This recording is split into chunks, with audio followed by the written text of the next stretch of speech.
I'm Hans Johnson, a demographer and Bren Fellow with the Public Policy Institute of California. And in this brief video, I will discuss California's housing market. The good news is that California's housing market is on the mend. Home prices are going up, foreclosures are down, and the pace of new home construction is picking up. Statewide, home values have increased almost 30% in the past year. However, gains in home values and prices have been uneven across the state. Some of the sharpest increases have occurred in counties that experienced the worst busts, including Sacramento, San Joaquin, San Bernardino, and Riverside. But even with the remarkable increases in those counties, values still remain far lower than during the peak of the housing boom.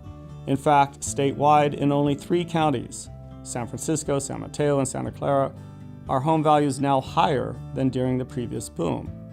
Increases in prices are good news for homeowners. The number of homeowners who are underwater, meaning they owe more on their house than it is worth, has declined sharply. A few years ago, almost 40% of homeowners with a mortgage were underwater. Today, it's less than 15%. Foreclosure rates have fallen to the lowest level in over 6 years. Even with recent price increases, overall employment and income gains, combined with low interest rates, make housing affordable in many inland areas of California. According to recent estimates, more than 70% of households could afford the median-priced home in the metropolitan areas of Merced, Modesto, Fresno, Redding, and Bakersfield. In Sacramento and the Inland Empire, about 2/3 of households could afford the median-priced home. More good news, home construction is increasing.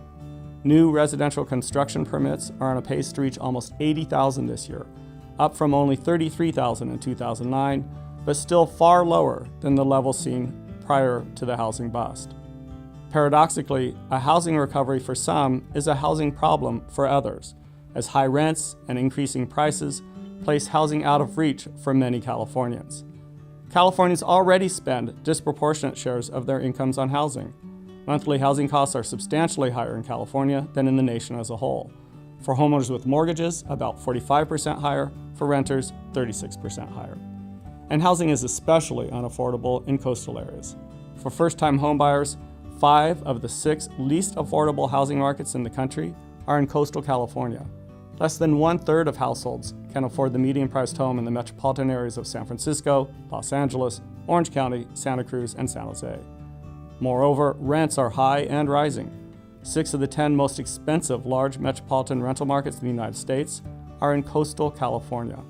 And unlike housing prices, typical rents were higher in 2013 than in 2006 in nearly all metropolitan areas of the state, coastal and inland. Finally, homeownership rates have fallen. Between 2005 and 2012, the number of owner-occupied housing units fell by more than 400,000 in California, while the number rented increased by more than 900,000. By 2012, California's homeownership rate had fallen to 54%, its lowest level in over a dozen years. Looking ahead, California's economic performance and quality of life depend on its housing markets.